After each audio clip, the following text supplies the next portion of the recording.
All right, welcome to Cop Talk Live. My name is Dominic Izzo. I'm a retired police officer from up here in the Chicago area. This is Cop Talk Live. We do a live law enforcement police breakdown, Q&A, call-in podcast, if you will, every Wednesday night at 9 p.m. You could watch us on any one of your favorite platforms. It is brought to you by Counterculture. Make sure you wind up dealing with them. Do I have terrorists at my place? Holy cow. Hang on 1 second. You guys get to sit for a second.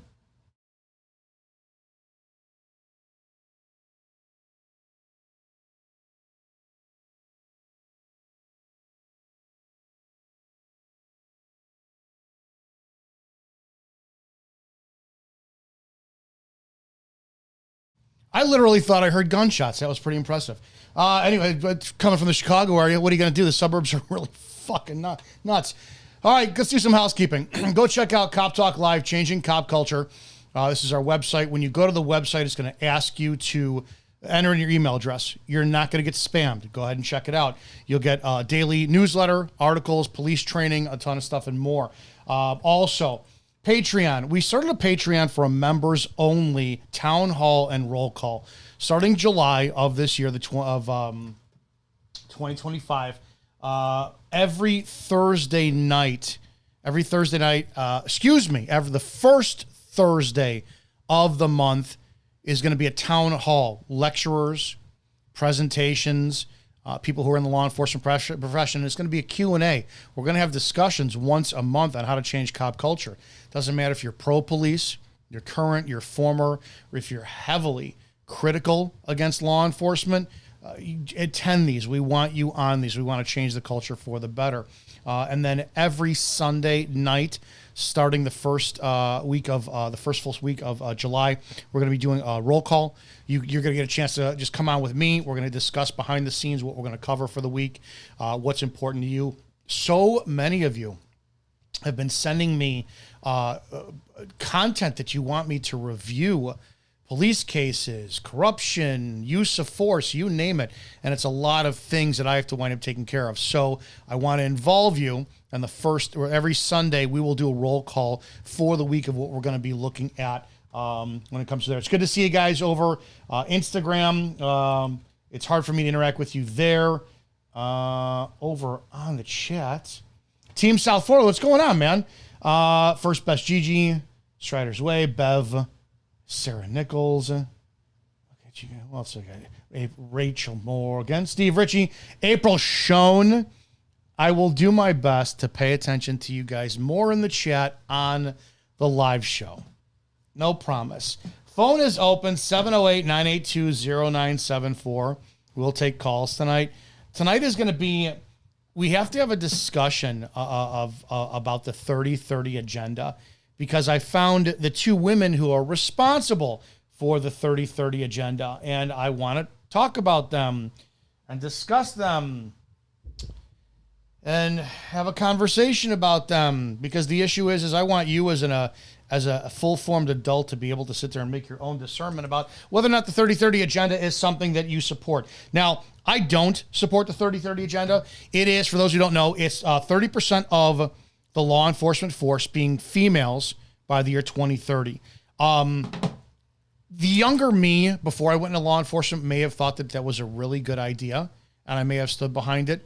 But I've worked in the profession, and I know females. My life is surrounded by females, and there's an issue that I personally have with women doing a profession that really is going to affect someone's life on a daily basis. It's more than just physical. We're going to get into that. But I want to talk about the two women who are responsible for this agenda.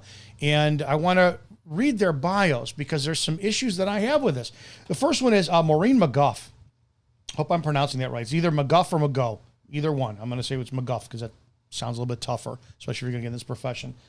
This is from University of South Carolina, their website. Her title, she's a senior advisor there.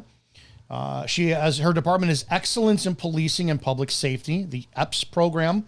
And this is her, we're going to take a look at her bio, her qualifications, her resume, if you will, because this is the person who is co-founded the 30th 30 agenda. So if I'm going to go into any profession, right? For a lot of people know that, my two other big professions are combatives, martial arts, grappling, all of that, and then sales. I fucking love sales. If I go into either one of those industries, I want to be able to make sure that I link up with the top people at their game. I don't want to learn. I don't want to follow somebody who watches a lot of, Tekken video games or played, I'm probably dating myself, and or like Mortal Kombat, and then they go teach a martial arts class. I don't want somebody who does a lot of theory and then comes into sales and they're my, I don't know, lead sales generator. It's like, no, that's not it. So in law enforcement, we need to find out what the qualification of is, especially from the women who are spearheading the 30-30 agenda, which wants a majority of women out there. So let's take a look at this. Maureen McGough, with a demonstrated history of collaborative reform with hundreds of police departments across the U.S., McGough is one of the country's leading facilitators in police practitioner partnerships. Let's break that down. With a demonstrated history of collaborative reform, so she works together with others for police reform, I guess, with hundreds of police departments across the U.S., she is one of the country's leading facilitators of police practitioner partnerships. What the fuck does that mean? Legitimately. Now, I'm also putting this out there because if I sent her an email invitation, I'm not going to get a response for a podcast interview. And I'm calling her out. I'm calling her out and the other one, Ivonne Roman, who are involved in this. I'm calling them out not to sit there and gotcha. But if you stand behind what you believe so much, if it comes down to bringing 30% of women, of the law enforcement force of women in 2030, then you'll stand by and you will go head to head with me like a fucking warrior to prove that your case and position for the 30-30 agenda is more. It's more powerful than my blowhard voice. That's it, right? I invited them both for a podcast. I want to do it publicly, not a gotcha. You're going to find out my agenda 100% here. I will ask you the questions as we go to already form so you can form a strong position against me. And maybe, to be honest, what I hope for is that you win me over to support the agenda, because right now I'm standing against you with everything I have, and I'll do everything I can to eradicate every female patrol officer on the planet, either to get them out on their own will or have the departments going forward saying, no, we're not going to hire any more females. I'm going to let the ones who are on retire, and that's it. So again, with a demonstrated history of collaborative reform with hundreds of police departments across the U.S., McGough is one of the country's leading facilitators of police practitioner partnerships. That's a whole lot of fucking word salad that means nothing. That means nothing. Okay, so you facilitated, you collaborated, you worked with reform, collaborative reform. Well, I'm doing, if me and Mike from Copville, right, Copville OG podcast, if Mike and I if we share some content, we're collaborating. We're doing a collaborative reform to change law enforcement right there. And if I do it with 10 other people, well, that's 10. And if I do it with 10 other people plus one, well, now I'm in the tens. Oh, I'm in the tens of people. If I do it with hundreds, it's all how you manipulate wording. And it's police report writing 101. Hundreds of police departments across the nation. She is one of the country's leading facilitators of police practitioner partnerships. So she facilitates. If you come to my house for dinner, I'm facilitating feeding you. It's a fancy word for the processing of police practitioner partnerships. I don't know what the fuck that means, Maureen, so maybe you can educate us on that as the time goes on. McGough began her career as an attorney at the U.S. Department of Justice. So automatically, right out of college, you were never a cop. You began your career with the U.S. Department of Justice as an attorney. I don't know what you're doing talking about policing. Law enforcement, that's still a part of law enforcement. But for police, maybe you could focus on 30% of the female attorneys in the world to play some kind of role. Originally as a special assistant to the U.S. District Attorney for the District of Columbia. So you were in Washington, D.C. to begin with. You're not trustworthy at all. I don't trust anybody from there. Through this work, she became engaged in research and policy through the National Institute of Justice, where ultimately she served as a senior policy advisor for most of her career. So basically, you do nothing. You're a policy pusher. Okay. That's it. You're a bean counter. You get the information across your desk. You're one of the people that would advocate for against a rear naked choke because you have no idea how it will probably save the lives of hundreds of thousands of cops and save any injury on every citizen that they ever come in contact with, because it's the single safest movement in all of combatives history. Putting somebody in that technique will massively reduce injury, combat against police officers, active resistors, and probably avoid countless shootings. I will tell you that from an experienced street cop, but you as a policy pusher, get the information across your desk. Optics is all you care about. You create policy that handicaps cops. Her portfolios included improving law enforcement responses to human trafficking. I have no problem with that. Well done, and thank you. That sounds good. Preventing wrongful convictions. Where were you with Melissa Kaluzinski and Marnie Yang? I could have really used your help against two innocent women that are sitting in prison that I've been extremely public about for the last 10 years, that my former police chief, George Falenko, had them wrongfully committed. Well, could we wrongfully convicted? That's right up your alley. I would be more than happy to get your support on that one. Facilitating system-wide reform efforts. Again, what does that mean? Facilitating system-wide reform efforts. Okay. Optimizing counter-poaching operations in Kenya. I don't give a fuck about what happens in another country. If you're going to be focused on law enforcement, the United States is. I don't give a shit if they hunt down the last of the black-nosed, black-horned rhino in Kenya and it's no longer on this planet. Hey, I don't give a shit. I saw you at a zoo once. I do not care about anything that happens that is a non-American issue, especially if you're going to be talking about law enforcement. Coordinating federal AIDS relief in Rwanda through the U.S. Department of State. That could have been your passion. I don't care about that. Has zero application towards policing in America. And advancing evidence-based policing in the U.S. I like that. Evidence, good. Evidence, necessary. I'm okay with that. Thank you. McGough conceptualized and launched a Law Enforcement Advancing Data and Science LEADS program to support research-minded law enforcement professionals. So you came up with and started LEADS to support research-minded law enforcement professionals, other people who are like you. That's a money funnel fund. That's grant funding, grant money. You came up with a program to make money. That's it. And you lobbied it to other people who are like you so you guys can make money. You play the game. That's smart. I don't hate you for that at all. You play the game. Because now it's a multi-million-dollar program in its 10th year. Well done. Well done. Good deal. You greased wheels on that one. She also served as the Counsel on Terrorism Prevention to the Deputy Attorney General of the United States.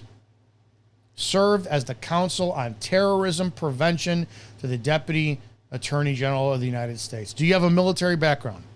When it comes to terrorism prevention, I'm going to default first to the military. Even as a cop, I will default to the military. Do you have any military background in your profession? Did you serve on some FBI or DEA or anything on a federal level law enforcement? I don't know what you did. These are things that I'm concerned about, especially if you're going to be advocating for females to become in law enforcement. And it represented the U.S. before the nation's Commission on Crime Prevention and Criminal Justice. What is your qualification to talk about crime prevention outside of just looking at statistics and numbers? Where is your credible street experience, your human contingencies, your human aspect and error? I started watching Prison Break a couple of nights ago, and I'm watching that this guy is almost like an idiot savant, and he comes up with this phenomenal program or plan to bust his brother out of jail, and everything that is going sideways is due to the human factor. This convict won't do this. This convict does that. There's a human issue with this. Unless you have ever been on the street and truly discover the human nature of the people you're dealing with, you have no right to talk about crime prevention or how to aid law enforcement if you're going to help the industry and not being firsthand dealing with human beings. It makes no sense to me whatsoever. McGough left the federal government after a decade of service to hold leadership in positions in several nonprofits, advancing the police profession and collaborative forum. You're making money. Dude, nonprofits, holy shit, the amount of money that people can make in it. So you went private sector to make money. I'm fine with that. I do not have a problem with that. She served as a director of the National Programs and Research at the National Policing Institute. Served as director of National Programs and Research. Sounds like it was just a created position for you to wind up making money. It blows me away. At the National Policing Institute, and as Chief of Strategic Initiatives at the Policing Project at NYU School of Law.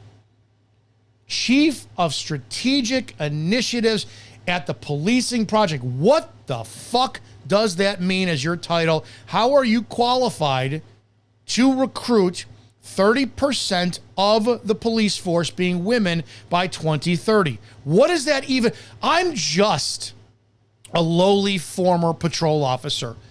I graduated in 1993 from Barrington High School out here in Illinois. Now, I graduated with a 3.4 GPA. Do you want to know what my starting GPA was in 1993? It was a 1.6. And my mom got the counsel letter going, if Dominic doesn't get his grades up, he's not graduating. I graduated because I got an A in gym class, I got an A in art class, and I got an A in horticulture. When I took my ACT, I scored a 16. I went to 2 months of community college and dropped out. I'm not a very intelligent man by any means whatsoever. I'm just a street cop, right? The former street cop. That's all I was. I don't know what a Chief of Strategic Initiatives at the Policing Project even fucking is. But I would love to have you educate me on that one as well, too. Her work focused largely on establishing and evaluating basic minimum standards for police departments. This is where I have a problem with what you're doing. Your work, of which you have no experience in this background at all, focused largely on establishing and evaluating basic minimum standards. So you wouldn't even know what it's like to be all geared up in uniform and sit in a squad car, and you're going to determine what the standards are for law enforcement. You don't know the tactics of a traffic stop.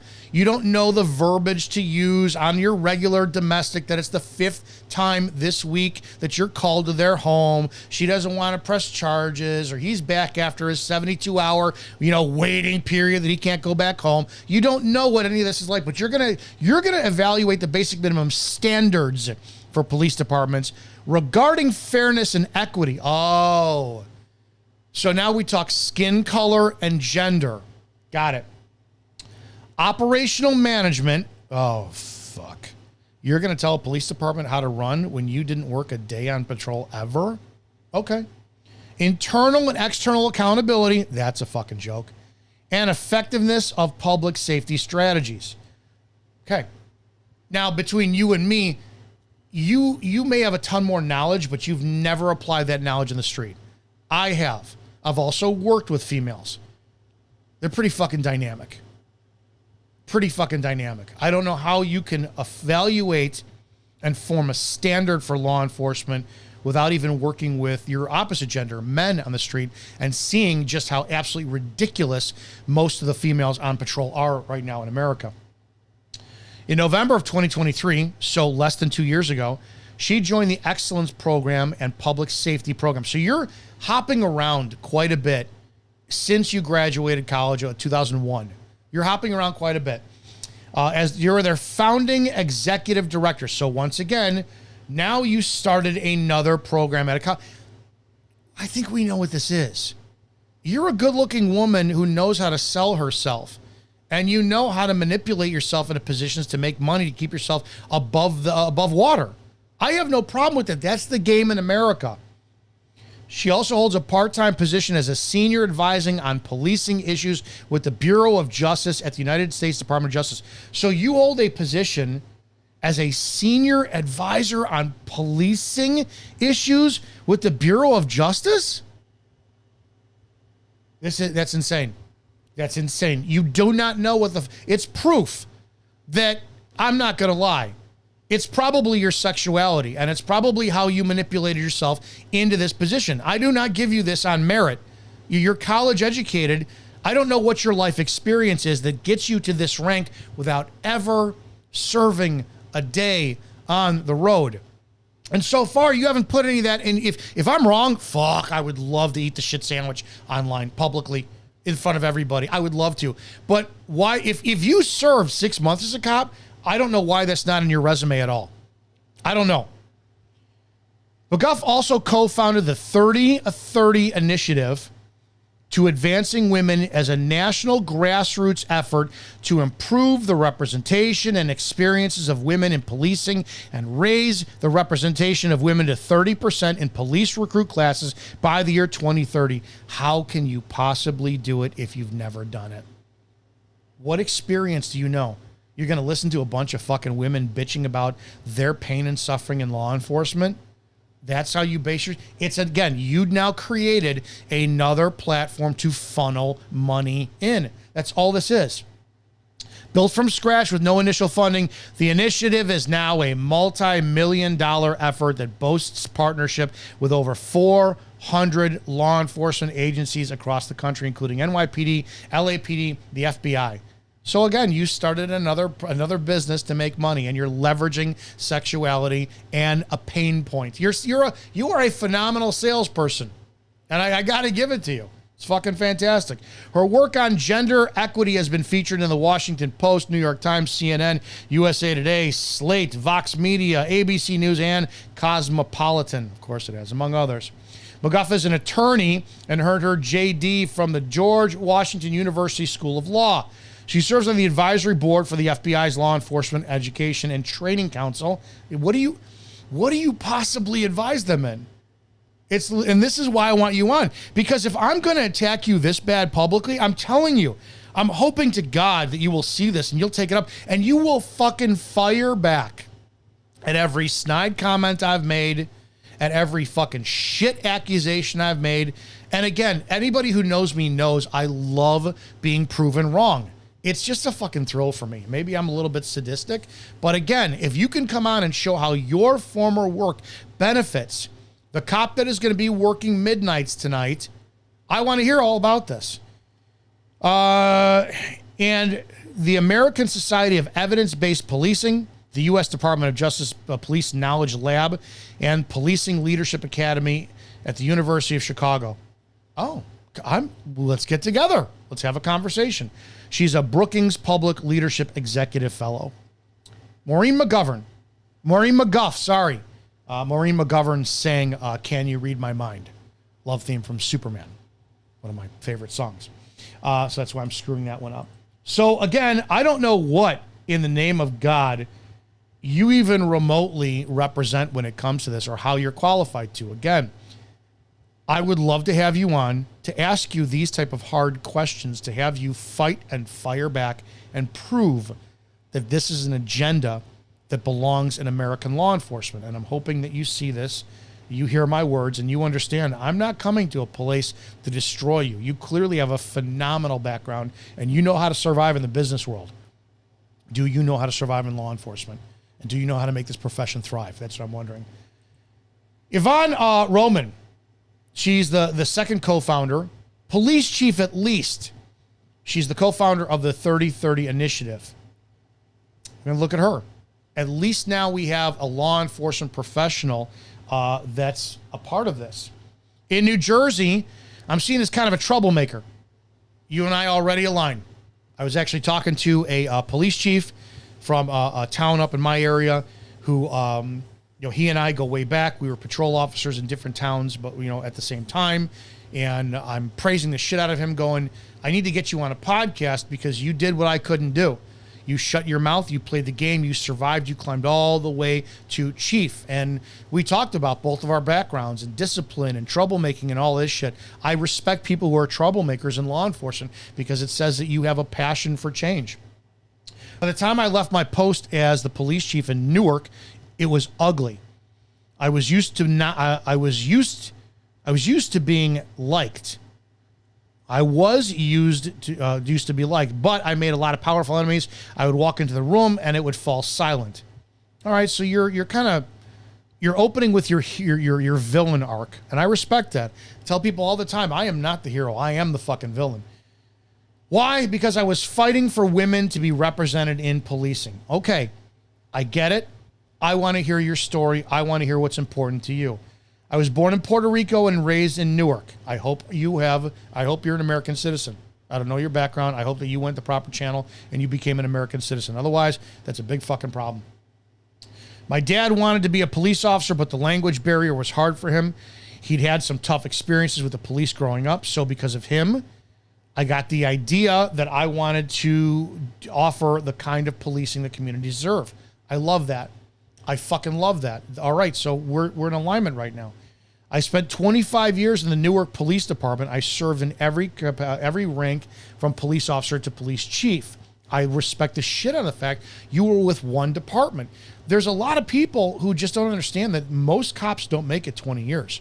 I like how everybody sits there and comes in my comment section. Did you last 20 years? You know the percentage of cops who don't last 20 years? I'm going to conservatively say 80%. I will say 80% of cops do not last 20 years. But for some strange reason, everybody thinks that, the guy sitting on his Barca lounger with his gut fucking drinking an old style and just grunting about life is what the representation of a retired cop is. It's not. They just don't do it. So you lasted 25 years. I have massive respect for you. Again, you played the game that I couldn't play. When I started out, as long as I could prove that I deserved to be there based on metrics that men used arrests and tickets, then I was fine. As you should be. I am not pro judging the merit of a cop based on their arrest or tickets. I'm not.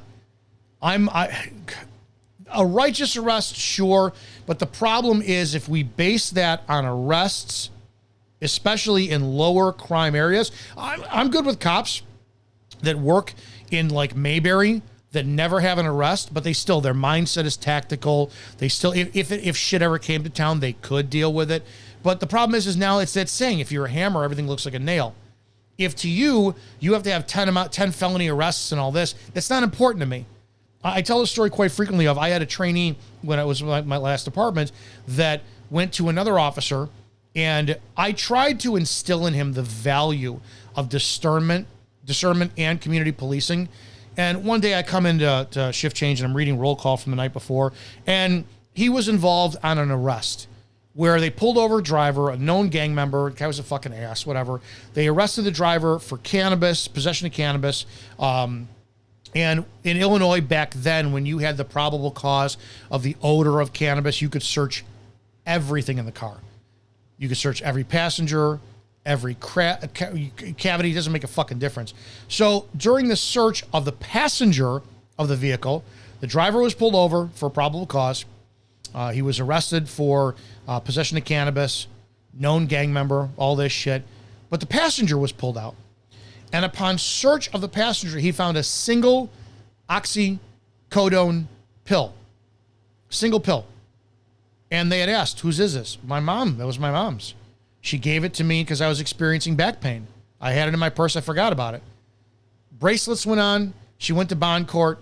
Class 4 felony for possession of a controlled substance. I fucking can't stand that. So we ruin someone's life because they have a singular non-prescription pill. And now on her criminal history, it's got she was in possession of a controlled substance. And how much is her life ruined? Did she lose her job the next day because she couldn't show up because she was in bond court because she couldn't make a phone call? Has she been able to get a job since because now that's following around in her record? The amount of power police have is insane. In Illinois, I don't know if it's still the case, but it used to blow me away how if you arrested somebody for cannabis, it showed up on their criminal history for dangerous drugs. That's what it's categorized as. So you're 18, 19, 20 or whatever, you get pulled over, you got a joint on you, you get arrested. And I'm very against the war on drugs. I believe that drugs should be decriminalized, not legalized. But you get arrested for a joint, and now you go ahead and try to get a job application filled out. and the employer tries to run your criminal history. And if the employer saw that you were arrested for weed, they'd probably go, oh, I don't fucking care. But they're going to see dangerous drugs. So I fucking hate the court system. I hate the criminal justice system when it comes to that. And I hate that what we do.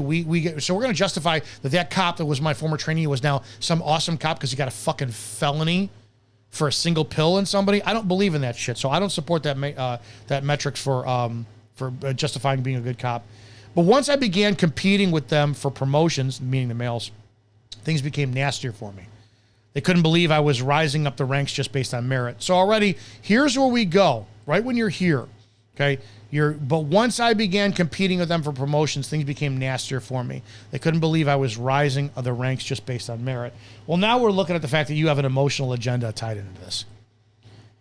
By 2014, we were down nearly 400 officers. So I was told to start hiring. We sent recruits to training academies through the state. And what I noticed is we were losing almost half of the recruits and that most of them were women. Okay. And when I spoke to them, I found out it was because they were failing a fitness test no one had validated, which was being administered at the very start of training before any of them could get prepared. The way that it broke down when I did the test was we had a physical test first, and anybody who passed the physical test could move on to the written. The physical test for law enforcement was bullshit when I took it. As a male, I had to bench press 98% of my body weight. Not a fucking problem. Whatever. I had to do a sit and reach.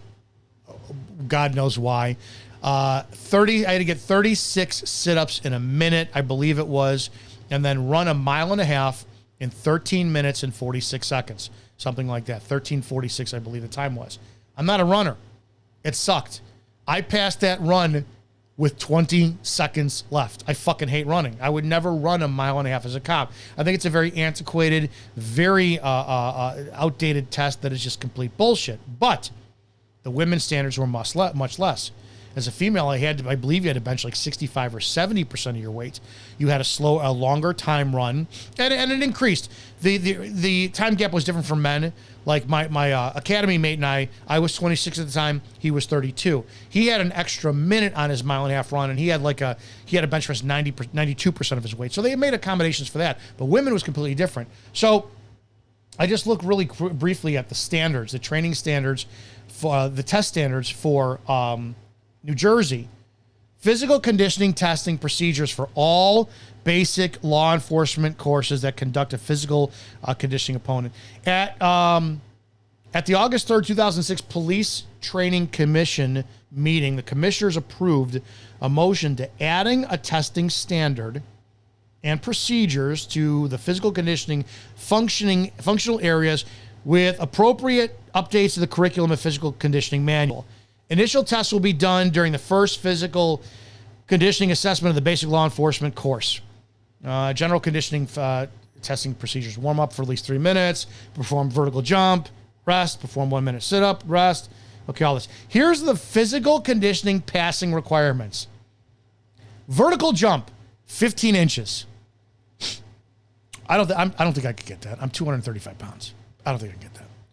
1 minute sit up. This is the physical requirement standard for your police officers in New Jersey. 1 minute sit up. 28 sit-ups in 1 minute. You out of your fucking mind? 300-meter run, which is, I believe, a block and a half. 70.1 a minute and 1 minute, 9 seconds, and 59 tenths of a second. Wow. 1 minute push-up. 24 fucking push-ups in a minute. At my best, it was 72 I could bang out in a minute. Full push-ups. At one point, mile and a half run, 15 minutes and 55 seconds or less. The standards of physicality for law enforcement, if this is in one state, are fucking a disgrace. We are getting fat out of shape, unable, weak cops on the street if this is the standard. This is insane. This is insane. And apparently, Chief Roman helped with this. Research tells us, here's the garbage bullshit that I love to hear. Research tells us that women officers are less likely to use excessive force. I talked about that before. Well, number one, if you're going to compare that, here's my argument. Now, we go back to research, which is what your partner loves to do, right? And she has no experience. So you're saying female cops are showing in research that they commit less excessive force. Well, let's just say that female cops make up 15% of the workforce. Well, now, do you compare those numbers? So do you see how the ratio is off? I don't know how this legitimately goes. So are we saying out of 100 arrests that men do versus females do, you're looking at the difference in who applies greater use of force? The argument I would have, if it's not going to be like a bias because the ratios are off, is excessive force by a woman doesn't make any sense because she can't. And the law backs him up. The problem, what I mean by that is, if I take somebody into custody and I'm pounding the shit out of him, it's excessive because I'm doing damage to him. A female, this is where your argument is always going to win, and why women officers, research shows, commit less excessive force is a fucking lie, is because most of the time they take somebody into custody, the ratio of what a female is able to distribute onto a man, strikes, wrist controls, arm bars, body slams, I don't give a shit, is going to be proportional through the eyes of Graham v. Connor simply because she's a female. In other words, if a female cop and I both arrest the same subject in some parallel universe at the same fucking time, and I hit him 5 times, you're going to go, what the fuck are you talking about? If she hits him 10 times, you're going to justify that because she's a female and because she's weaker, and that's what was necessary for her to effect the arrest, and the law is going to back her up. Your argument that females commit less excessive force is fucking bullshit because it's perception through objectively reasonableness, which is the exact reason why when females go to pistols and they shoot an unarmed subject, they're always backed up because they can say, well, she was a female. If I shoot and kill a man, it's going to be, no, that's unjustified. You're a male. You can use physicality. This is why the claim that women use excessive force is a completely subjective, sliding scale pile of fucking dog shit. It's a lie because women are allowed to use whatever force they want because they're females, and it will always be measured with the fair, objectively reasonableness by people who say, yes, they should do that. They should do that. It's a fucking lie. It's a damn joke. And the females are also less likely to engage in contempt of cop arrests. Meaning if you hurt my feelings or you cursed me, you're going to jail. Girl, you are so full of shit. That's all they do. That is a bald face fucking lie. Are you kidding me? You know, I used to work with one female cop, and her famous line was, go ahead and piss me off. I'll have 5 other squad cars here in a minute. All the time, that broad, she used to brag about having more resisting arrest charges than anybody in the department because she'd jaw jack him up, get the guy all pissed off, and then he'd resist. And we'd all clean up her shit. Yeah, Shannon, no one fucking liked you.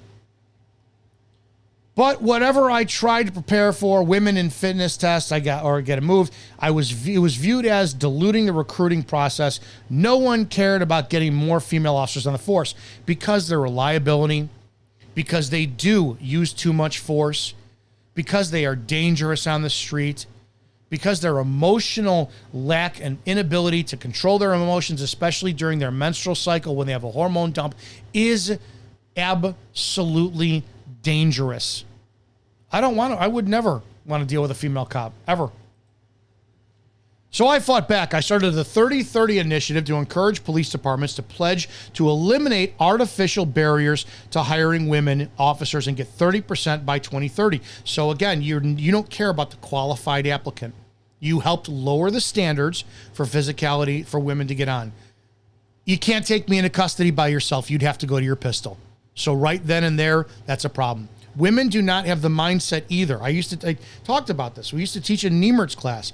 I was with Halligan's combat training, and we used to teach a Niemert class for women's self-defense, for female officers, control tactics. And we'd ask, show of hands, how many of you could take me into custody by yourself? No, blank stares. They don't have the mental fortitude. You know, if I'm in a room full of 10 guys who are the biggest badasses on the planet, my mindset is not one of you fuckers is leaving. I am. That's my mindset. Doesn't mean it's going to happen that way. It means that's what I'm going into this war for. Females do not have that. They are a danger to themselves. 30% because research tells us at the point that marginalized groups feel safe enough to speak up and impact the culture. Oh, there's the agenda. There's the agenda right there. We found out what your point is. 30%, you want 30% of women because research tells us that is the point. A marginalized group feels safe enough to speak up. You want more tampons in the tampon machines in the restrooms? Is that what you want? You want it so that when you come into roll call that day, that guys aren't there to make fun of you or crack jokes and sexist jokes and shit like that? Is that it?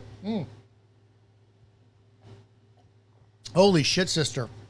Now we see it. Today, we have 230 partners that represent many of the larger metropolitan areas, so that a third of the nation right now. We are seeing results. We all are seeing results. We're seeing more women on TikTok talking about their skincare, lip syncing, what lip gloss they wear, leaving the profession to go become reality TV stars. It's insane. We see children who are coming on and destroying this profession. We're getting attention. It's been really challenging, but I think I would do it again. No, not if I have anything to do with this. In 2016, female officers up to 12% of the police force. That's far too much. Far too much. These are the women who are in charge of the 30 by 30 agenda. And it's fucking insane. It's fucking insane. Over in the chat, Strider's Way, I'm doing well. How are you? Amy, if females want to be considered equal or think they are equal to the male officers, then women should pass the same physical test that men do. It seemed that's the case in what we saw in the physical standards here. But I think what happened is that they lowered the standards so much that it's now you're lowering it so that you don't get the best qualified men either. You want to raise it so that you get elite fitness men, but you're not. You're lowering it so that if I'm 50 and I'm in horrible cardiovascular shape and I'm overweight, right? I'm a meathead. It's Monday, International Chest Day, right? I'm a power lifter, so I'm built very thick. I can't run a mile and a half. I can't run a mile and a half in 30 minutes. But they lower the standards to give somebody like me who, to be honest, right now in this current condition, yeah, I mean, I need about 3 months before I can be in a really good condition. I thank God I'm strong as fuck and I'm very well trained, because a fight would be very bad if it went on for a minute for me. You don't want that. So what we do want is we want people who are of a high caliber fitness and mental acuity, education, and they're lowering the standards to just take anybody. It's absolutely ridiculous. Christina Pereira, how many of them would sign up for police if they had just a baton in England? No.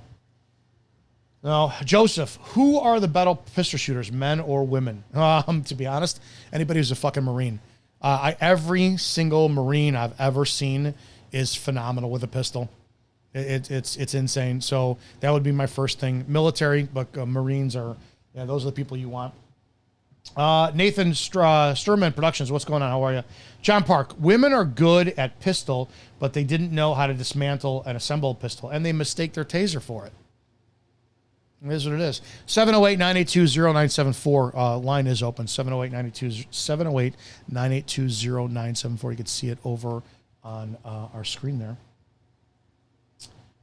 Goofy Jester, you're a dick, dude, but an honest dick. Well, yeah, your mother loves me. Wade, I'm 60 and 120 pounds. There's no female cop that can cuff me before by herself, guaranteed. Sadly, you're probably not wrong. You're not wrong, dude. Steve Lander, at the end of the day, residents are being extorted to pay people that have no duty to protect anyone but themselves. I can't argue with that. I legitimately cannot argue with that. It's insane where we're at there. Again, those are the two women who are in charge of this 30-30 agenda. Can we talk about, sure, call in. Those are the women who are on the 30-30 agenda.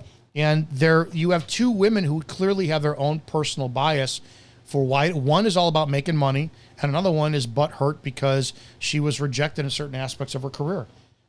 Over on Instagram, I see you guys.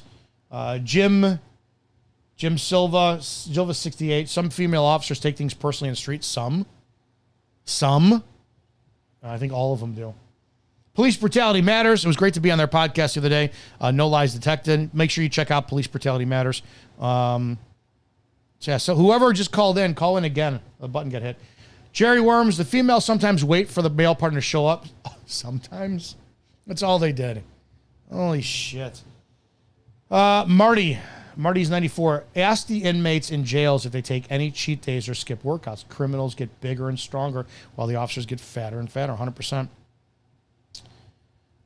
Yeah, you're live. What's going on?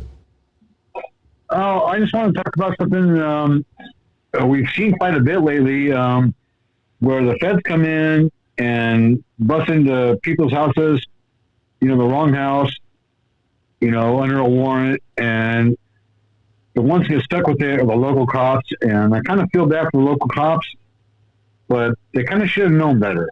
This isn't the right house. So something I wanted to talk about that's been bugging me for a while. The feds get away with it. The local cops are stuck with it. They get the lawsuits. The feds get away clean. What am I missing? I'm sorry. What do you? Maybe I zoned out for what you just said. What are you irritated over? Sum it up for me.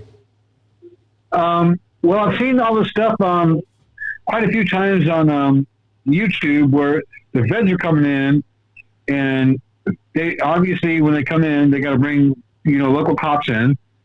They're busting into these wrong houses, the house next door kind of thing. Okay. And they walk away, free and clear. The feds walk away free and clear. Of course. But the local cops are the ones that are still standing there going, what's going on? I talked about that. I talked about that a little bit. I was on RT News the other day talking about the riots in LA. And I saw that, and I was like, we didn't talk about this. This is like crazy because local cops are getting busted for this. No, they're being used. Here's my experience, right? I will tell you my first experience with what used to be called Lake County Metropolitan Enforcement Group. I was sitting there writing a report at the Dollar Tree in the parking lot. I was brand new. I was probably just less than 18 months on. And one of our guys who was in MEG, I never met him. All I knew is his name. I knew what his name was, and I knew that he was assigned to MEG for the last 2 years, so he never came around the agency. All of a sudden, this blacked out Impala speeds up, comes right next to me side by side, and he goes, "Get the fuck out of here right now." And I'm like, what? And he's in tactical black in this. That was my first experience with a county entity. They don't tell you shit. They just tell you to get the fuck out of their way. We've had calls of 5 of us being called over to the Fairfield Hen because a gunman is running across the street. And it turns out it's an FBI agent chasing somebody. But the feds didn't bother to call anybody to let us know they were in their area. It happens all the time. Everybody wants their dick in the pot, but they don't want to update anybody, especially the lowly patrol officer, which means if you don't even trust law enforcement that you're in, imagine how shitty the everything goes on when you're dealing with law enforcement on a global, on a national scale. Yeah, I mean, what happens to the law enforcement officer, the county cop that sees this guy running around there with a pistol and shoots him because he has no idea. Then he gets busted for killing a federal agent. Oh, yeah, 100%, 100%. I think I was just talking to somebody about that. It's like crazy. I mean, I understand. Okay, cops need to understand, get your address right first. But the feds, they need to be taking accountability for it too. There is no accountability. There's no accountability. Look at the latest Chicago police officer who was just killed. She was killed by another Chicago police officer, and still today, articles are going around talking about her death, and they're posting the mugshot of the guy they were chasing, talking about her being killed. Not even posting his pictures, and people are pissed when I talk about it. You didn't wait for the totality of all the things to come out and this and that. We will villainize criminals before their day in court, and a lot of them are pieces of shit.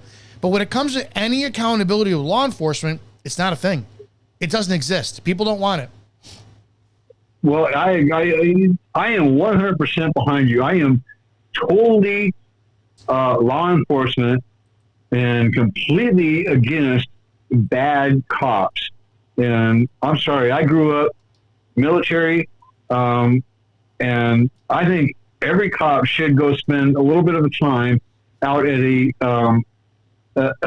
gate at any military installation and see how military cops have to pay respect to everybody that comes through that gate and learn how to do that. I think they should have to do that. Oh, I gotta thank my POV over on YouTube. I don't know. I did not know that Puerto Ricans are American citizens. She says, I didn't know that. No idea. Never been to Puerto Rico. Never been to Mexico. I have no idea. Well, Puerto Rico is now apparently a United States. I had no idea. Yeah, it's not a state yet, but they're trying to push for it. But it's a United States territory. Did not know at all. Yeah, that just kind of snuck through the door. And I just found it out like 2 years ago. I'm like, oh, okay. So now we're going to have to change the flag to like 51 states. Oh, now we got the 52 stars. Yeah. I understand. Sorry, but I'm just really pissed off that our local cops are getting busted for stuff that feds do, and they get away with it.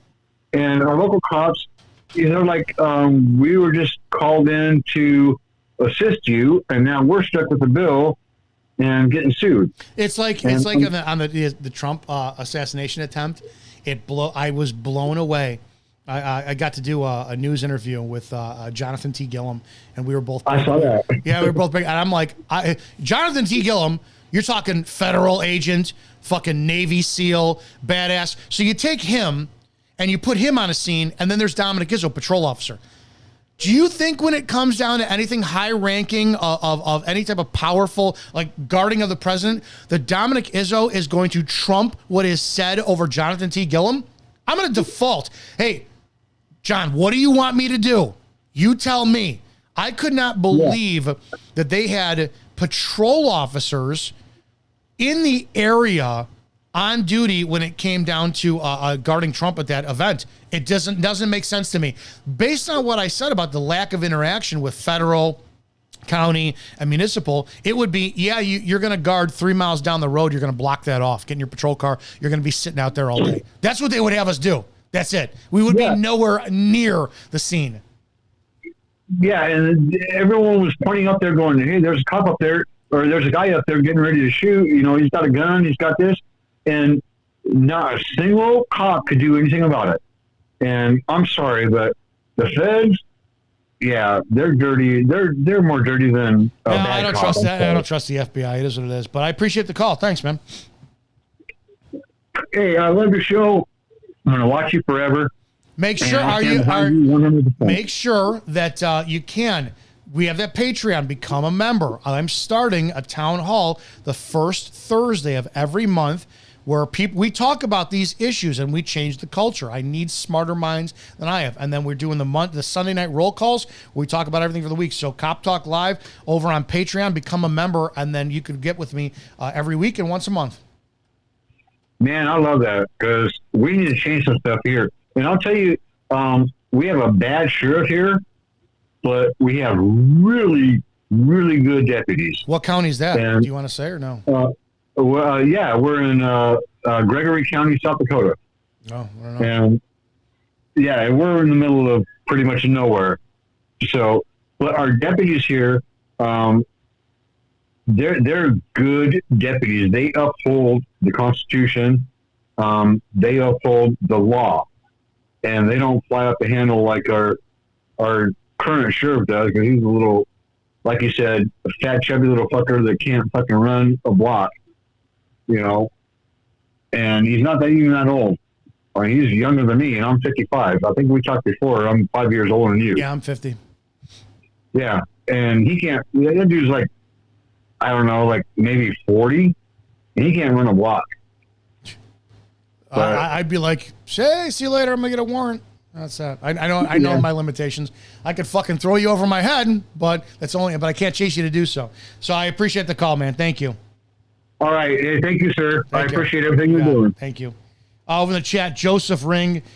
Dude, I love that you talk about all the stuff that so many people won't touch. Also glad to see you on the Counterculture Lives with Tyler and Copville. I appreciate that, Joseph. Thank you so much for your contribution, helping us move forward. And the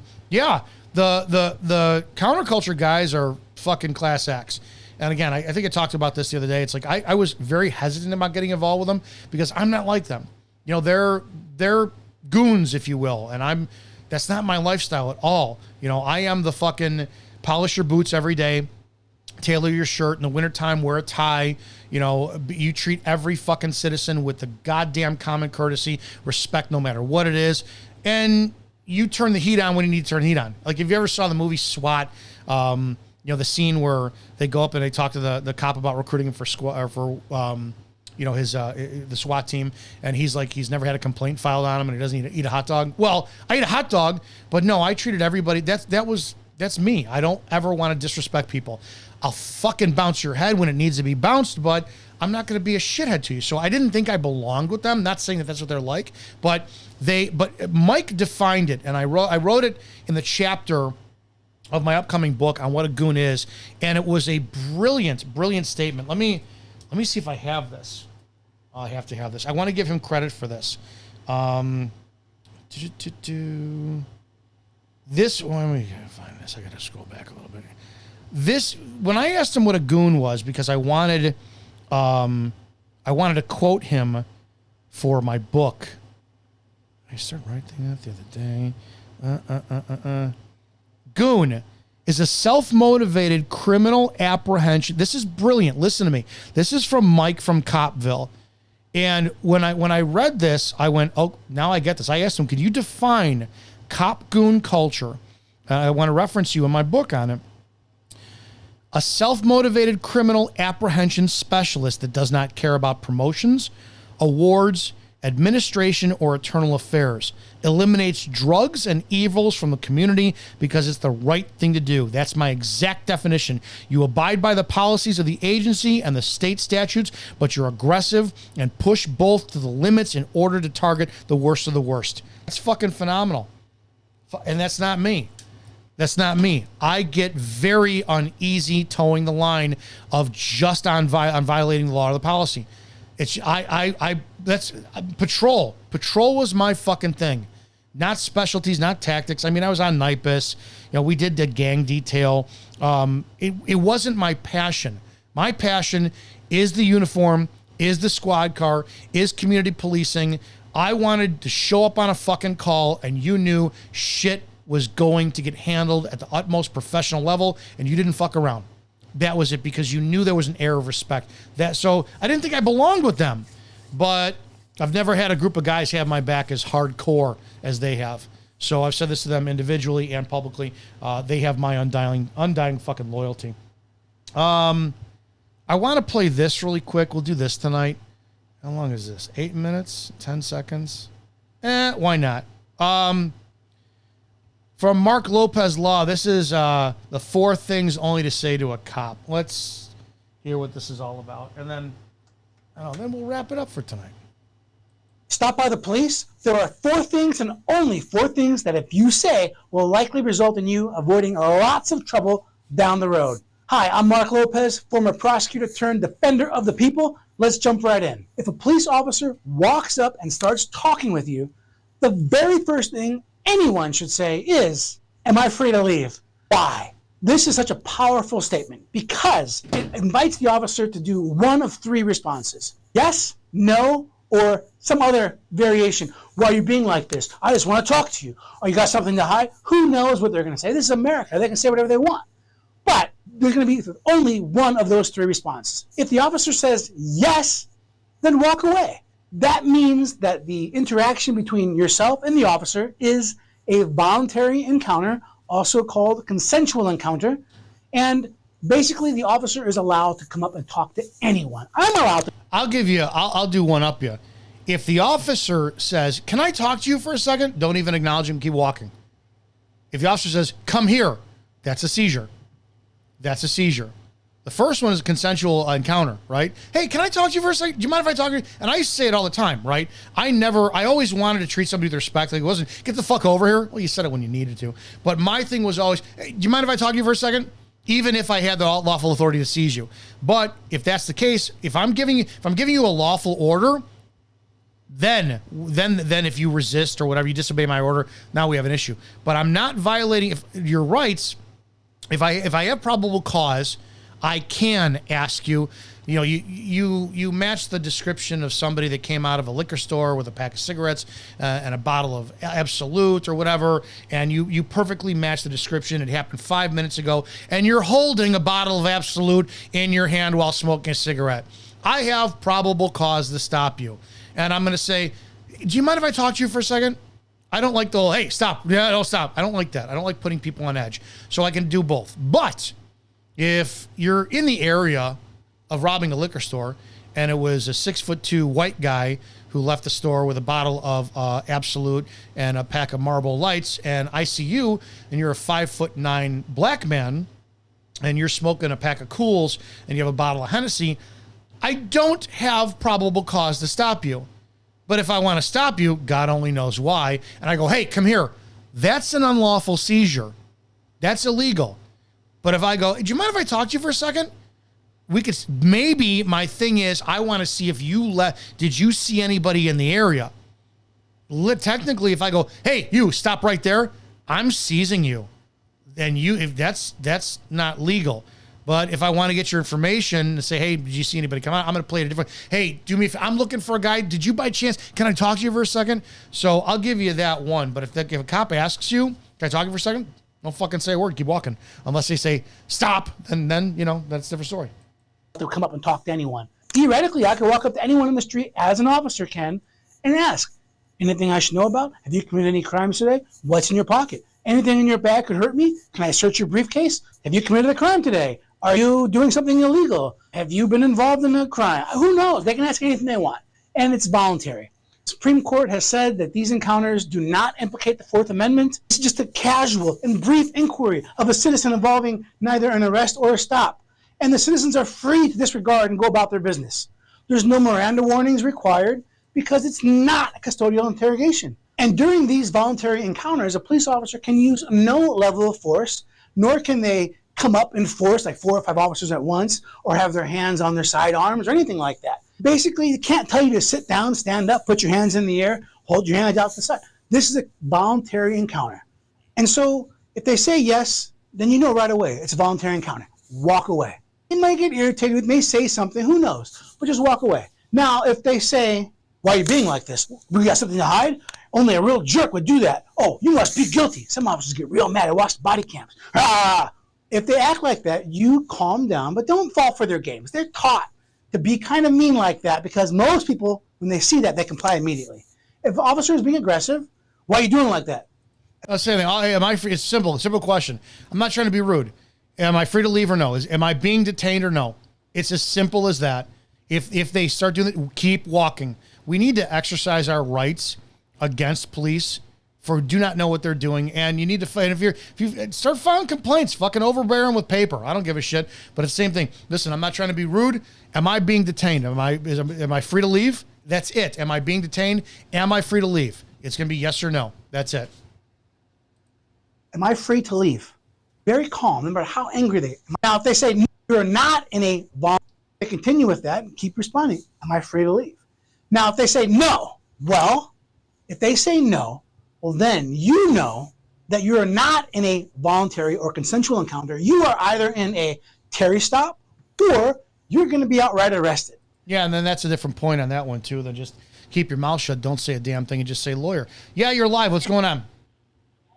Yeah, I was wondering, you know how to say, like, the cop pulls you over and he asks you to come over. How long usually can they actually detain you? What is your take on that? It's reasonable amount of time. You talking like a traffic stop? No, just say like they're just walking down the street. Man, there's case law. I don't know what it is. That's a Terry stop. If they have probable cause, well, they can seize you. They could detain you. I mean, if they're looking into an investigation and you match the description and you've got enough elements of the crime that fits their probable cause, they can handcuff you, throw you in a cell for 72 hours for stuff. But if it comes to stuff on like traffic stops, I got into a heated debate with my chief to where I pulled over a guy on a traffic stop. Long and the short of the story is I called the dogs out. It was 24 minutes. I had probable cause on the stop, but I wanted to really have the dog hit on it. And the next thing you know, it gets thrown out of court. And I'm arguing with my chief because I'm going, no, I had all the lawful authority to call the dog out and secondary. So it's like, well, the court said it was 24 minutes and it was past a reasonable amount of time on the stop to call, whatever. So there's, I don't know what the case law is off the top of my head, but if they have PC, they can seize you. They can hold you for a few days. But especially they're going to charge you an interview and all that shit. But it's just like a stop, Terry stop, traffic stop, or whatever. Traffic stop may be different, but I don't have that information off the top of my head. Okay, and I have one more question. You know, like when you say like when you bust somebody and they go to court and say they get off, does that add frustration to your job? I mean, how often? No, I didn't give a shit because I did my job. I arrest you. And I don't know. You beat officers. You don't think? No, I don't. This is where the emotion really has to be removed. If I did my job, you beat your wife. I don't know. You run drugs. You do whatever, and I do it as justly as possible and righteously, and I send you to court, and you are found not guilty. I did my job, man. I can't feel bad because you know what? That's life. And sometimes the good guys win. Sometimes the bad guys win. I had my first experience with a man named Jed Stone here in Illinois. And I respect him so fucking much. One of my first nights on in FTO, we had a shots fired call. A car left a scene. They pumped a few rounds into this woman's living room. And the town above us, it was north of us, stopped the vehicle. Put the guys into cuffs. We picked them up. Interview was done. They confessed. We found the gun in the car, all this shit, and they went to jail. Jed Stone beat the case on the simplest thing of all. He interviewed on the stand the cops who took the guys into custody, who was not our agency, it was the agency north. And he said, can you explain why you put my clients into handcuffs? And the correct answer should have been, because both of these men were 6'5", 300 pounds, and they were college football players, and we were terrified for our safety. But they didn't say that. They just said, we just put them in cuffs to wait for, Round Lake Beach. And that was it. Because they couldn't articulate officer safety, why they put him in handcuffs, the rest of the case was dismissed. Did I feel bad about that? Nope. Did I feel like that's the game? If you don't know your shit and the bad guy loses, that's on fucking you, man. Or the bad guy wins, that's on you. Mm-hmm. And I didn't know that officers, they have a certain, like when you go through training, there's a certain amount of hours that you're supposed to have for like giving interviews. I don't know off the top of my head. Over in the chat, Wade Lucree says 20 minutes to answer your question. Again, I've been out of the game for so long, I don't have that information. Okay. Okay. Thank you. All right. Thank you. Bye. Let's keep listening for this. Because as soon as the officer tells you you're not free to leave, those are the two categories this encounter is now in. And again, it's not going to be easy for someone to figure this out. Why is it not easy? It should be easy, right? But it's not. The reality is judges, federal judges, state judges, constitutional lawyers way above my pay grade have problems figuring out if a police encounter is a voluntary, if it's a Terry stop. Yeah, just bottom line, keep your fucking mouth shut. If you're arrested, I need to talk to my lawyer. When they put you in a cell and they want to interview you or interrogate you, respectfully, I'd like to have my lawyer. They put you in a cell. They're going to wait several hours to kind of frustrate you and they're going to come back and say, "You ready to talk to us?" Again, I'd like to talk to my lawyer. Say that again. It's almost as if they think the clock resets and they want to see, okay, 7 hours have gone by. You've been sitting in a cell all by yourself. It's freezing cold. They give you a paper thin blanket. You've eaten shit food. You're shitting in an open toilet while the camera's watching you in the jail cell. You feel completely violated and you're like, man, whatever. And they go, hey, ready? All right. Hey, I have a couple more questions. Have them read your Miranda right again. They should be going, we already did this, but we're going to do it again. You do have the right to remain silent, blah, blah, blah. And say, I wish to speak to my lawyer. That's it. Keep your mouth shut. And so a Terry stop, 1968 Terry case, but basically it's very important to understand Miranda warnings are not required for a Terry stop. No. Terry stop, an officer can briefly detain an individual for investigative purposes based on reasonable suspicion supported by specific and articulable facts that criminal activity is occurred or is about to occur.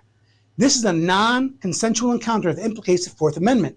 The detention must be temporary and last no longer than necessary to effectuate the purposes of the stop. There answers your question, last caller, right there. No longer. Here, we're going to listen to him again. This is a non-consensual encounter that implicates the Fourth Amendment. The detention must be temporary and last no longer than necessary to effectuate the purposes of the stop. There you go. Yeah, you're live. What's going on? Sorry, I had send you a voicemail a little bit ago. What's up, man? I talked to you. I commented maybe a few months ago. You had that video. You probably remember it, where that cop leg swept the kid who got in his face in Jupiter, Florida. Yeah. So I just trying to jog your memory. I've talked to you before. I just want to get your thoughts on it. You're not. Are you the cop who did it? No. I just live in the town, and I was commenting on the whole situation. Yeah, I'm trying to get him and I talked. We spoke via text, and we tried to schedule a podcast to have him on, but we've been hit or miss. But I'm still trying to get him on the podcast. No way! Yeah. That's awesome. Yeah, he's very respectful, and we had a very polite conversation, and I want to have him on. But go ahead. I'm sorry. Yeah. No, I remember. No, I've had interaction with him too. He actually, I was at the local sub spot, like sandwiches. You saw him. And he was in line, and we were shooting. Yeah, I remember. I told you we were just shooting the shit or whatever. So he's a cool guy, Yeah. Well, what do you got? What's going on? So anyways, last night, it's around 10 p.m. I'm just changing my clothes or whatever, and I look over at my security camera. There's this little guy, short guy. And he's, I got cameras and I got, lights on my front porch, kind of not bad area, like no crime, nothing like that, So it was weird. And anyway, so I look over and he's like snooping around on my front porch. I'm like, what the hell? So I finished putting my shorts on and I was so flustered. I usually have a gun on me, right? I didn't even grab it. Cause he was walking away, right? I just wanted to kind of go up and be like, hey, what's going on? But I brought my dog, but I didn't even have time to get the leash. So I just grabbed my dog by the collar and kind of ran out there. And I said, hey, man, stop or I'm going to let my dog on you. And he came back and he gave me some bullshit excuse. He saw, he was just like, oh, man, I thought I saw something. I was going to knock. Keep in mind, it's 10 p.m. at night. He's like, oh, I thought I saw something. I was going to knock on your door and give it to you. Complete bullshit, right? Like, you're just trying to think of something on the fly. And anyways, I called the non-emergency. I let them know afterwards. I'm not sure if they caught him or not. But I don't know if you have any, what would you have done if that happened at your house? Like, did I do anything wrong, you think? Or I just kind of want your, state by state, I don't know. Because I do. I answer the door, the gun in my back pocket. That's how it is. There may be times I'm smoking a cigar and I've got one on me on my front porch, So it's like, I don't know. I used to own a condo. And God, I can still remember one night I heard the loudest crash in the world, and it was like 2 a.m. And I go outdoor. I go outside in the common area of my condo with my pistol at the ready because I saw 3 or 4 people outside, and I thought they threw something at my door, and they're like, dude, they go, dude, it was a fucking deer ran down this hill and ran right into your sliding glass door and ran away. And I'm like, oh, okay. So I went back in. I don't know. But I was a cop at the time. I don't know how that would. I can completely picture nowadays, the police department called and then all of a sudden you're being investigated for pointing a gun at somebody. So I don't have that answer. I hate it. I don't know. I like the dog. My mother she got a Ring camera, and one day she called me and she said she was pissed off because a woman would come up and let her dog take a shit on her front lawn and walk away. And she goes, she's going to be watching it now, and she's going to be watching it, and she's going to go out and confront her. I go, no, you won't. I go, no, you won't. I go, you will wait for me to do it because you cannot. You're going to go out there, you're going to say something, and the next thing you know, the police department's going to come up and they're going to arrest you because you threatened the woman, and it's going to be perceived that way. This is one thing I can't stand where we're at in today's day and age, because you can't do the simple shit. You can't threaten somebody. Get the fuck out of here. I'm going to beat you up, because then you're going to go to jail for it. We're in such a horrible, horrible state where you can get arrested for anything and everything. So I can't answer your question about whether you did the right thing. Yeah, I mean, I was just, the only reason I didn't bring my gun is, and keep in mind, he was just kind of snooping around my front porch. Why wouldn't you? Why would? Is it your private property? No, I know, but I'm saying I was in such a rush that I was literally in the process of putting my pants on, and I didn't want him to get away. But my dog was there, so I grabbed my dog by the lead, or by his collar, and he was like, he wanted to kill him, right? Yeah. So I'm like running out there with my dog, but I don't know. It's my parents lived off this busy street. And they used to have teens that would hop their chain link fence to cut through their yard to get to the next main street. And after 5-10 years of that happening, the chain link fence bowed. I was so close to fucking doing it. I had planned a 2x4. I was going to put a couple 2x4s together, length and width, that had nails pounded through them. And I was going to face it. I was going to put it down, face down with the nails up, and I was going to grease with motor oil the top of the chain link fence. My fucking property. Why can't I do it? And I swear to God, I was so pissed. But I'm like, I'm going to get arrested if I do this. I'm going to get fucking arrested. I think booby traps are illegal. Like, you can't just put a bear trap in your backyard. Yeah, I think you should. I think you fucking should. I really do. It's your property. Blows me away. Yeah, no, I agree. I can't answer your question on that one because it sucks. No. Cool. Yeah, no, it was just one of those situations. I'm sure if I happened to see him and I was all ready and everything, I would have been able to just open my door and he would have been right there. But again, it's that kind of active. It makes me think of John Career, whatever his name is, that active self-protection, where it's just like if you don't answer the door at 3 a.m. unless you have, you know what I'm saying? Like you don't answer the door at 3 a.m. It's really simple. You know what I mean? So it blows me away. Absolutely. I appreciate the call. Thank you. Yeah, man. Have a good one. Oh, you too. All right, let's hear more about this. Mark Lopez, what are you saying? Using the least intrusive means available. Now, a police officer is allowed to use the amount of force reasonably necessary to effectuate the stop and ensure the officer's safety. They can pat down for things that could hurt the officer. You see cases where officers get overly zealous. Oh, I patted him down for safety and I found a baggie. Really, how's that baggie going to hurt you, officer? He's not being arrested. Well, you found marijuana. You shouldn't have been searching for that. You should have been searching for things that could hurt you, not for soft things. So it's all how you can articulate it. That's just it. It's all how you can articulate it. And our cops are always looking for the fucking crime. If the officer tells you you're not free to leave, you know that's either a Terry stop or an outright arrest. Now, an outright arrest, well, that's pretty easy to figure out. You're in handcuffs. Officer's telling you you're not free to leave. Sit down, empty out your pocket. Your handcuffs is an arrest, but it doesn't mean you're charged. So, yeah, I had this debate and I changed my positions because I sat there and I was like, no, just because you're in handcuffs doesn't mean you're arrested. It doesn't. I'm going to change my position. Yeah, you're under arrest, you're detained, but you're not being charged. There have been times we handcuffed people for officer safety, for investigation purposes, and then we never charged them. You let them go on the scene. So, yeah, you're in handcuffs, you're technically arrested, but it doesn't mean you're necessarily going to be charged. But still, keep your fucking mouth shut. Pockets. Or they actually read you Miranda rights, but you're not free to leave during a Terry stop or an arrest. An arrest does require probable cause, which is more than reasonable suspicion. However, probable cause simply means that a reasonable person believes that a crime has been or is being committed. And Miranda warnings are required before you're in custody and interrogated. So if you're clearly in handcuffs and you're being... Miranda is questioning, but custody equals Miranda. So if you're not free to leave, you're in custody, and you're being asked questions, you have to have your Miranda rights read. You can be asked certain questions. What's your name? What's your address?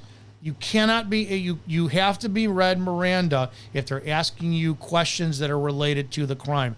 Did you just come from the liquor store? Hey, did you drink anything today? But I know that there's certain areas like that doesn't apply then for DUIs, right? If I walk up and I'm pulling you over under the suspicion of DUI, which technically is not really the case. I should be pulling you over for a moving violation or a traffic violation, and then I'm going to obtain evidence that will put me in some position to be suspicious of you driving under the influence of alcohol or intoxicant compounds. It's going to be, yeah, I can still ask you, how many drinks did you have tonight? I don't have to read your Miranda there. Ask questions, or you're at the police station, then yes, you kind of know you're being arrested. But the difference between an arrest and a Terry stop is not so obvious at the beginning. So if an officer tells you you're not free to leave, okay, next 3 things you say are essentially, I plead the 5th, I want a lawyer, and I do not consent to a search. If you say those 3 things in that order, well, the Terry stop. Hate to tell you this. They're going to fucking search you anyways. Hate to tell you this. And it's disgusting. And they're going to say, search a person. It's a pat down. They're going to do everything they fucking can to find their way to get in your pockets. Search your vehicle. Yeah, it's called an inventory search. You have whatever. You're a shitbag criminal, and you got a gun, and you got it in your vehicle for whatever. You're not allowed to own a firearm. Okay, you get pulled over for doing 15 over. They find out that you have a suspended driver's license, and they're gonna arrest you now. Well, most departments will not sit there and wait for the passenger to take a vehicle, right? Most will not do that. They will. Hang on a second. Did you already call in, woman? That's craziness. Most won't do that. So if let's just say you're driving with a licensed driver, they probably will not release the car to them. They want the tow fee. What they're going to wind up doing is they're going to search your car for an inventory. So when you say, man, I had, a 19, what the heck? I had a 1965, replica GTO in the back of my car. It's missing now. They say, well, no, we inventoried it. When they're doing the inventory, they're really searching for other shit to charge you with. That's how they get away with it. Or if they're doing a traffic stop, you're a known gang member, they're going to do an immediate search of the immediate area of the car that you are in control over for a weapons check. And they're going to be looking, oh, look, I see the green leaf-like substance on the floor of the car that's indicative of weed. Now I can expand my search. There's always ways to fucking manipulate it. It's going to come to an end pretty quickly because you're not going to give him anything that he can use against you. Now, he might be able to search you for sharp objects, things like that, but you're not going to be giving him statements. So I plead the 5th. I want a lawyer. I do not consent to a search. That's going to force the officer to say, okay, I guess I have to arrest this person, or I can continue to maybe see what's going on, but he's not going to tell me anything. But literally, most people, when the officer starts questioning, they start spilling their guts. They just start talking. Terrible idea. Terrible. Do not recommend unless you want to be hiring a criminal defense attorney. And some people say, well, Mark, I have nothing to hide. Why do I care? Well, you don't know exactly what the officer's looking for. Maybe you're wearing a white shirt with a blue jacket, and a block down the road, somebody with the white shirt and a blue jacket is accused of hurting somebody. All of a sudden, you're at the wrong place at the wrong time, but you fit the description of someone that may have been involved in a crime. And then all of a sudden, you start talking to the officer, and there's discrepancies. Where were you? I was somewhere I'd rather not say. You start looking guilty. And then the law of nature is officers want the easiest job possible. If they can pin a crime on you because it looks like you're guilty, well, it's a good chance they're going to stop investigating, and they're going to say you did it, especially if you don't have an alibi, especially if you can't prove you weren't there, especially if there's a faulty identification, especially if they catch you in some other small lie or series of small lies. Maybe you were with your girlfriend when you have a wife at home. They're always looking to get you to talk. I say this all the time. Fish only gets caught when they open their mouths. So don't fucking say a word to police. It's as simple as that. Maybe you were working a second job when you shouldn't have been. Maybe you're interviewing at the job on company time with the other job. Who knows? All sorts of reasons that could make you look bad if they catch you lying. Because if you lie to the officer, or if you don't say that 100% truth, they get to say it in court. The prosecutor does. Were you lying then, or are you lying now? Ladies and gentlemen, he's guilty. That's scary. But if you say these words, am I free to leave, and walk away, and if they say no, you say, I plead the 5th, I want a lawyer, I do not consent to a search. you make the situation much easier on yourself and harder on the police to incorrectly charge you with a crime. And even if you are guilty, at least you're not implicating yourself without some sort of advantage. And if you are guilty, hire a lawyer, and then the lawyer can negotiate with the state, try to get some sort of a lesser. And you're going to wind up paying through the nose and all that. Just don't say a fucking word. It's as simple as that. Guys, do not forget to go to Cop Talk Live on Patreon. Become a member.